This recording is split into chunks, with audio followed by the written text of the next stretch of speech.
No episódio de hoje, eu converso com um ator que vem sendo considerado um dos grandes talentos dessa geração.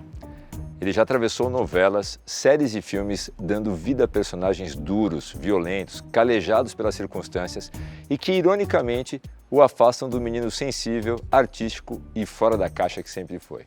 Nascido em Garanhuns, o pernambucano Pedro Wagner encontrou na arte, ainda criança, o seu primeiro lugar de aceitação, onde sua identidade não era motivo de reação, e sim uma forma de expressão. E foi na primeira vez que pisou no palco do Teatro Municipal de Garanhuns que a vida dele se transformou. Pedro descobriu não apenas uma profissão, mas um modo de existir e de enxergar a vida com todas as suas belezas e complexidades. Hoje, depois de 2 décadas de teatro com o grupo Magliotti e de papéis marcantes no audiovisual brasileiro, em séries como Cangaço Novo, O Jogo que Mudou a História e Guerreiros do Sol, Pedro fala sobre masculinidade, vulnerabilidade, pobreza, afeto, família e sobre como é interpretar homens que ele mesmo negou por muito tempo. Além de compartilhar com a gente muitas cenas da vida real, é claro. Bem-vindo, Pedro Wagner.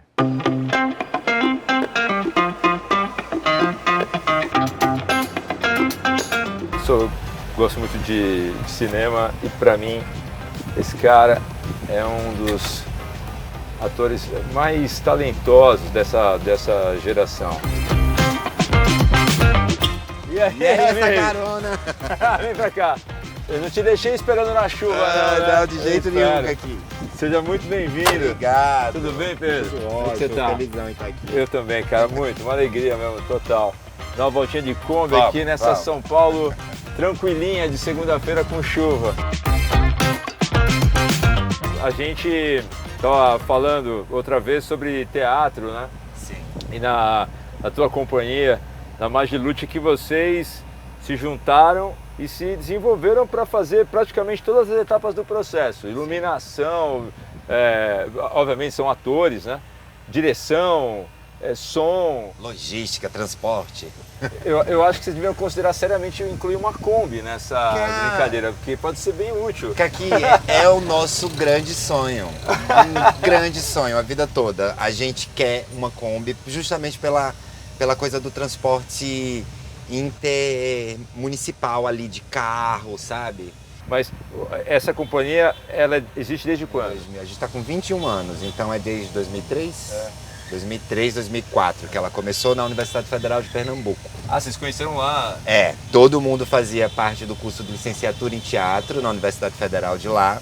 E a gente foi se conhecendo ali. Eu não sou um dos fundadores, eu entrei quando o grupo já tinha 5 anos, então eu estou há 16. Eram amigos de escola? Amigos de faculdade. Hoje na formação já está mais misturado. Tem esse pessoal que era da faculdade, aí entrou também meu irmão, que também é ator no grupo. Isso também é uma coisa em si muito maravilhosa pra mim, assim. Toda noite estar ali com ele, vendo ele, criando com ele, é muito maravilhoso. Eu, na verdade, eu fui o primogênito de toda a família paterna. Eu fui o primeiro filho da família do meu pai, né? Do primeiro neto, primeiro tudo. Então, tem aquela coisa meio do reizinho, do não sei que, eu levo o nome do meu avô, que é Pedro, né? José Pedro Filho. Eu fiquei com Pedro em homenagem ao meu avô.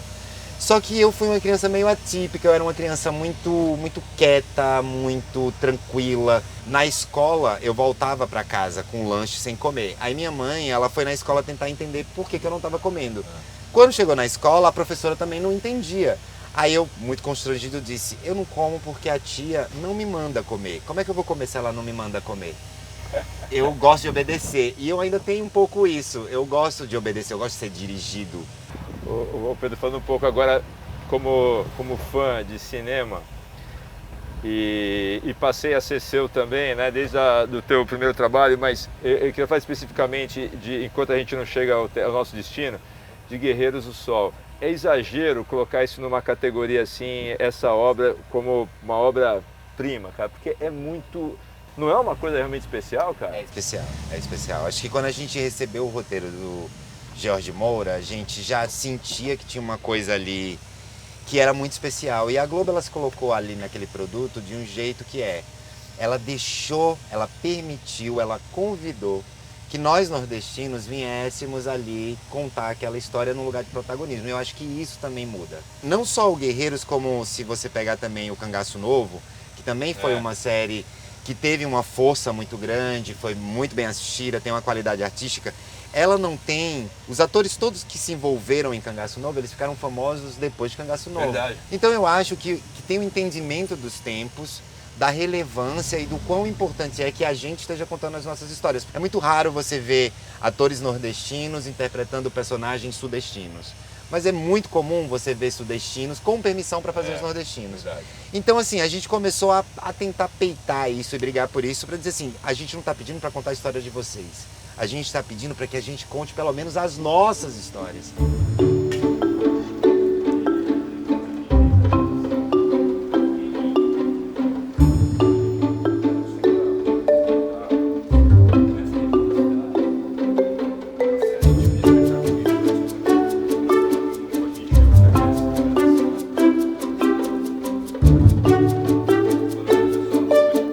Pedro, bem-vindo ao nosso teatro aqui. Como é que foi crescer na década de 80 em Garanhuns? Como que era a tua... Nossa, olha a pergunta.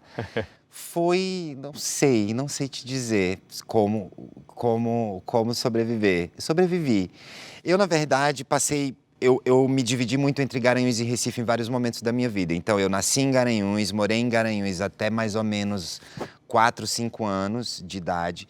Fui para Recife, morei em Recife da 3ª, 4ª série primária até a 8ª série. Aí meus pais se separam no final da 8ª série.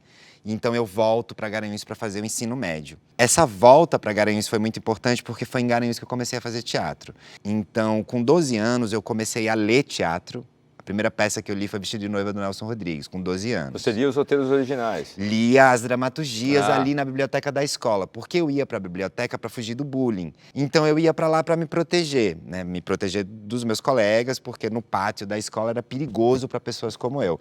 Sempre fui homossexual, sempre fui uma criança viada, com muito trejeitos, e acabei sendo sexualizado cedo demais, adultizado cedo demais, porque eu nem sabia o que era ser viado, o que era ser homossexual, heterossexual, mas as pessoas diziam. Ah, tu é isso, tu é aquilo, e aí em casa eu também não podia discutir isso em casa, porque seria um problema levar essas questões para casa. Nisso você vai crescendo ali sozinho. No início dos anos 90, Madonna veio para o Brasil pela primeira vez, com uma turnê chamada Girly alguma coisa, que é do disco Erótica. Essa turnê da Madonna, que ela veio para cá, era uma turnê que tinha muito... tinha um ato inteiro sobre as pessoas, os amigos que ela perdeu, vítimas da AIDS, da situação do HIV, naquele período que era caótico. Eu assisti aquilo em choque, vendo ela dizer que estava tudo bem ser viado, ser homossexual. Eu achei que era a primeira vez que alguém fazia um ato inteiro, inclusive, em luto, porque pessoas como eu estavam morrendo em decorrência daquela situação da AIDS, do HIV. Inclusive, meu pai fez uma das coisas... Meu pai era muito homofóbico e muito problemático, mas ele fez uma das coisas mais bonitas que alguém já fez pra mim. Ele percebeu que eu fiquei alucinado com esse negócio da Madonna e a Globo transmitiu o show e no fim de semana seguinte ela ia repetir esse show. O que foi que ele fez? Ele gravou. A gente não tinha videocassete. Ele arrumou um videocassete, ele gravou. E aí, como é que eu ia assistir se não tinha videocassete? Ele deu um jeito de transformar o videocassete em cassete. Esse relato teu, né, de uma infância difícil, o lugar, a casa e a escola, que deveriam ser lugares de acolhimento, de abrigo, de cuidado, muitas vezes se convertem num lugar hostil, né? Eu já vi um espectro grande de explicações ou de sentimentos.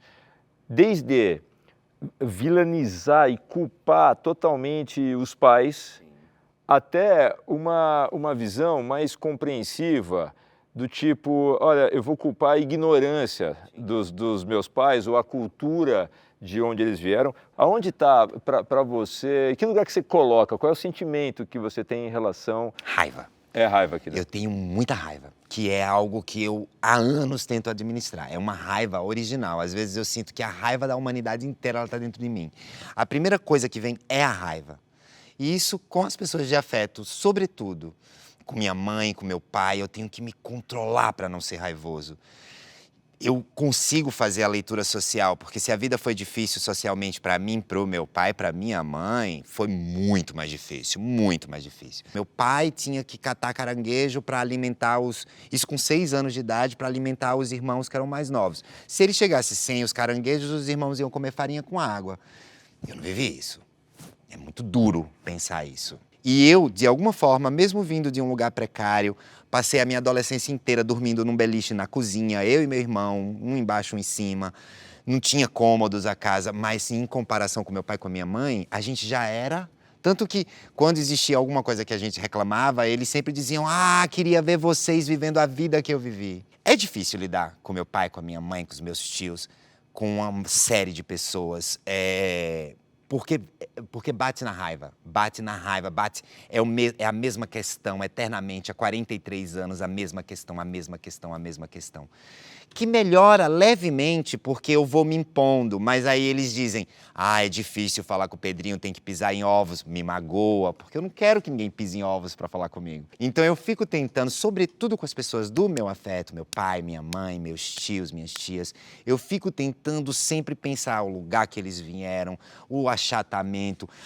Se eu não tive tantos caminhos, tanto recurso e ainda assim consigo viver como eu vivo, eles não tiveram nada. Eles não conseguiram se letrar. Meu pai só fez até a 2ª série primária, semi-analfabeto. Minha mãe não conseguiu terminar o ensino médio. E assim, eu fui a primeira pessoa da minha família a entrar numa universidade. Agora, você falou da raiva, né, que é um sentimento muito poderoso, e perguntando com a curiosidade sobre a tua arte. Essa raiva, ela, na composição de personagens como Pente Fino, como homens que são duros, cruéis, e essa raiva, ela ajuda na composição? Curioso isso, eu tenho pensado sobre isso. No audiovisual eu acho que não, porque no audiovisual é uma coisa esquisita, os personagens são muito distantes de mim. Fala aí, doçura, qual que foi? Tá sabendo de alguma coisa? Eu fico tendo que prestar atenção porque eu julgo muito eles, né? Eu julgo muito, é tudo uns machos perdido na macholândia que criou, numa lógica, nananã, e tipo assim, as questões, aí vai matar o outro, porque o outro fez não sei o que da honra. Odeio essa palavra honra, odeio palavras honra, respeito, odeio essa palavra respeito. Acho que você tem que ter admiração, cuidado, atenção. Então eu acabo fazendo esses machos no audiovisual. Quando eu vou fazer eles, eu fico tentando não julgar, mas eu julgo. E aí eu vou emprestando uma energia que é mais uma energia ali da própria emulação da coisa. No teatro é diferente. Eu faço uma peça chamada Apenas o Fim do Mundo, que é sobre que é maravilhoso, eu amo essa peça, que é sobre um cara que vai pra casa dizer que vai morrer, depois de 15 anos, que ele não vai pra casa, porque essa família não tinha nada a ver com ele, só que ele recebe um diagnóstico que tá morrendo e ele resolve ir pra casa. Só que quando ele vai pra casa, tem 15 anos de ausência. Ele não consegue falar, ele só escuta. E tem um monólogo que eu falo pra ele: vocês querem saber como é quando vai morrer? Quando você recebe a notícia que vai morrer. Quer saber como é? E aí é uma cena que eu vou passando pelos estágios. Primeiro vem a negação, depois vem a aceitação, depois vem dane-se tudo, vem um hedonismo profundo, depois vem uma raiva, eu quero matar todos. Ali, aquela raiva que ele sente, eu reconheço. Já quando eu vou fazer esses machos do audiovisual, é mais lúdico, na verdade. Eu tô brincando mais do que quando eu tô fazendo teatro. Quando eu tô fazendo teatro, é mais pessoal, é mais colado em mim. Hoje você vive livremente, se expressa tanto profissional quanto pessoalmente do jeito que você quer. Sim. Você se pega, mesmo que inconscientemente, procurando se policiar para se expressar, para falar? Não parece, por isso... É minha vingança. Ser um viado é minha vingança. Ter esse jeito, ser desse jeito, como eu sou, na minha naturalidade. Por isso que eu digo que tem muita raiva em mim, porque é uma vingança, assim. Quando eu volto pro interior, é difícil, eu vou cada vez menos, porque são muitos olhares, eu sou estranho pro interior. E olha que eu sou bem normativo, eu não sou nem não binário, eu sou tipo menino mesmo, menino gay. Tipo, sou o mais quadradinho da sigla, eu sou gay, sou o mais quadradinho. Mas ainda assim, eu sinto que quando vou pra lá é chocante. Mas eu não consigo mais me ofender, e isso é que é legal, assim. as pessoas, elas não têm mais o poder de me ofender. Eu não me sinto mais ofendido, porque hoje eu entendi que não tem realmente nada de errado em ser o que eu sou. Fala de uma forma bem resumida sobre um personagem específico que era o Amarildo no Jogo que Mudou a História.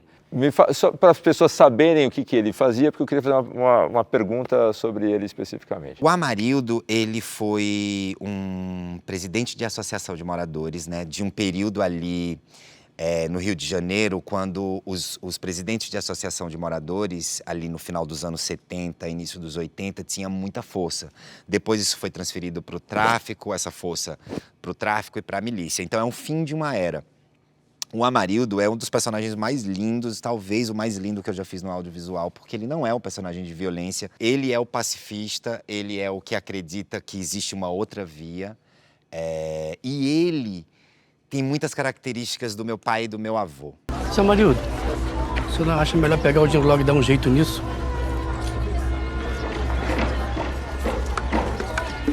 Então, o Amarildo, ele foi, de alguma forma, um jeito de eu fazer as pazes com essa masculinidade da minha família, assim, uma masculinidade que eu não via a hora de correr, de fugir, de passar longe. Ele parece ser talvez a versão, ou fiquei com essa sensação você falando, a versão do masculino que você gostaria ou admiraria que fosse apresentada a você na tua infância. Faz sentido? Faz sentido. Esse masculino, inclusive, ele estava na minha infância, porque uma coisa não anula a outra, né? Assim, a homofobia, ela também anda junto com a gentileza. A mesma pessoa que produz homofobia, ela também produz gentileza. Ela também... Porque essa é a complexidade do humano, assim. Todo mundo tem camadas. É possível coabitar o horror e a beleza nos mesmos corpos, assim. Então, foi muito fácil fazer o Amarildo nesse sentido. E aí... Aí, naturalmente, eu voltei para casa. Foi esse ir para casa para olhar, inclusive, a beleza do que tinha em casa. Meu avô, ele ia de Garanhuns para Recife a pé para poder ver os filhos, porque ele trabalhava em Recife e os filhos moravam em Garanhuns, ele ia andando. Então, na verdade, eu acho que foi mais esse reconciliar mesmo, olhar e perceber lembrar que existia uma outra narrativa dentro da minha casa, dentro da minha família. Você já fez personagens mais velhos do que você. O Amarildo, por exemplo. Pois é. E isso te ajuda te ajudou a ter uma perspectiva diferente sobre eles? Acho que sim. Com certeza, esse lugar... Eu sou muito... Eu não penso muito no passado, eu não penso muito no futuro. Eu sou muito alocado no presente. Então, essa coisa de eu me deslocar na idade, eu fazia um personagem que tinha quase 15 anos a mais do que eu. Me fez refletir sobre esses lugares. Eu tinha um filho de... O Fabinho, fazia meu filho, devia ter mais ou menos uns 28 anos. Eu tinha um neto, que o ator que era meu neto tinha 18 anos, mas que estava fazendo alguém de 15. Eu me via ali em lugares que eu não pretendo ir. Eu, desde cedo, entendi que não queria ter filho, que não quero ter esse lugar, não tenho esse legado, meus genes vão morrer comigo. Que bom, não tenho esse compromisso. Meu compromisso é outro, com a sociedade, com a melhoria da sociedade para todos, não para o meu feudo. Tenho dificuldade com essa coisa de que a família é um feudo, de que às vezes eu às vezes perco a humanidade para com todo o resto que está fora da minha família. Eu sinto muito isso, assim. Acho que ir para esse lugar da idade fez isso. Sim, a relação com a minha família, ela se dá muito através desse lugar analisado, porque eu pensei muitas vezes em romper profundamente com a família. Não consegui. É mais forte. Tem um amor e uma preocupação e uma necessidade de que eles estejam bem. Independente da raiva ou eu quero que eles estejam bem, é uma coisa quase irracional. Eu derivar essa conversa, porque tem a ver com família, para dinheiro. Por quê? Em uma outra ocasião, te ouvi falando sobre o perrengue que passa um artista que não está no mainstream, que está... Né, você falou, pô, eu ainda não juntei grana, estou trabalhando para isso. Como que é essa questão do dinheiro nesse contexto todo? Eu digo para todo mundo que justamente na minha vez de fazer audiovisual, o audiovisual passou a pagar mal a todo mundo. É muito triste. Essa coisa do dinheiro, da precariedade, eu não sei se eu vou sair dela. Eu não sei mesmo. Eu olho e faço. Eu sempre vou ter que ter saúde porque eu sou classe trabalhadora e porque não vai acontecer uma coisa que a probabilidade, né? A probabilidade é que não aconteça algo que do nada eu vou virar um ator de milhões. Não vou. Eu não faço publicidades, eu não agrego questões midiáticas, eu não tenho uma rede social gigante, eu não monetizo numa rede social. Então, meu trabalho é o trabalho só de ator. Esse trabalho, ele não é frequente, assim, eu não emendo. Eu passo 3, 4 meses de um trabalho para o outro, não tem entrada de dinheiro, só tem saída de dinheiro. E tem mesmo eu sendo um indivíduo, morando sozinho, não tendo constituído família, eu tenho pessoas que estão ali perto de mim, que dependem de mim. Então, todo esse contexto, ele é um contexto que ele beira um enlouquecedor.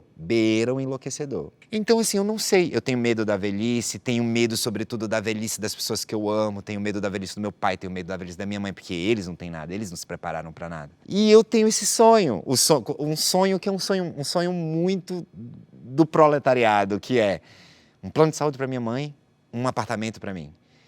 Eu vivo e levanto e acordo todo dia absurdamente pensando nisso, assim, o que é que eu vou fazer? Como eu vou fazer?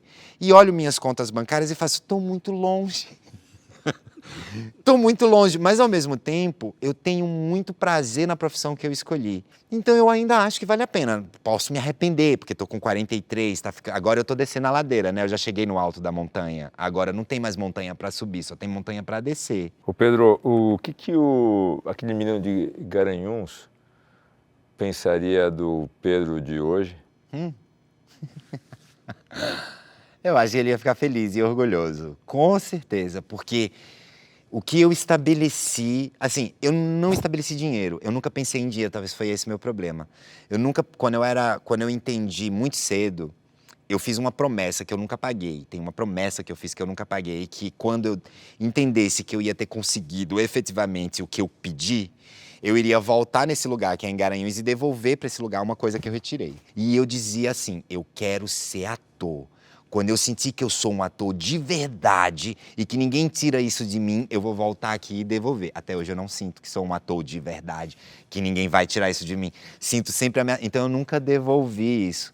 Mas eu viabilizei a minha existência na minha singularidade, porque eu poderia estar em Garanhuns vivendo de forma enrustida. Então eu sinto que a criança que eu fui, ela teria muito orgulho. E eu gostaria de ir lá atrás para dar um abraço nela e dizer, calma, que vai ser difícil, mas não vai dar certo. Minimamente, mas vai dar certo. Porque eu achava que não daria. Eu tinha muita tristeza porque eu achava que não daria. Pedro, de tudo que você falou na entrevista, eu preciso discordar de um aspecto. Se você tem dúvida, se você é um ator, cara, pega o final de semana agora e assiste as obras do que você fez. É difícil se ver, né? É horrível se ver. Eu me vejo, mas é muito ruim. Eu não sou qualificado, não sou um crítico de arte, eu sou só um fã. Mas eu vou te falar que teu trabalho é maravilhoso. Obrigado. Isso é uma lufada de ar fresco, né? E de competência, de talento para uma arte que o Brasil já faz muito bem. Sempre tivemos grandes atores, grandes atrizes, grandes diretores, a Atlântida, TBC, Diantes, sempre tivemos. E o mais legal é esse palco que viu tanta gente encenar, atuar, hoje viu você sendo exatamente como você é e foi mais um espetáculo. Então, obrigado. Tá? Eu que agradeço. Muito legal, adorei você estar aqui com a gente. Adorei Obrigado também. de coração, tá? Espero que a gente se reencontre muitas vezes. Muito legal. Gostei demais. É um cara muito especial, cara.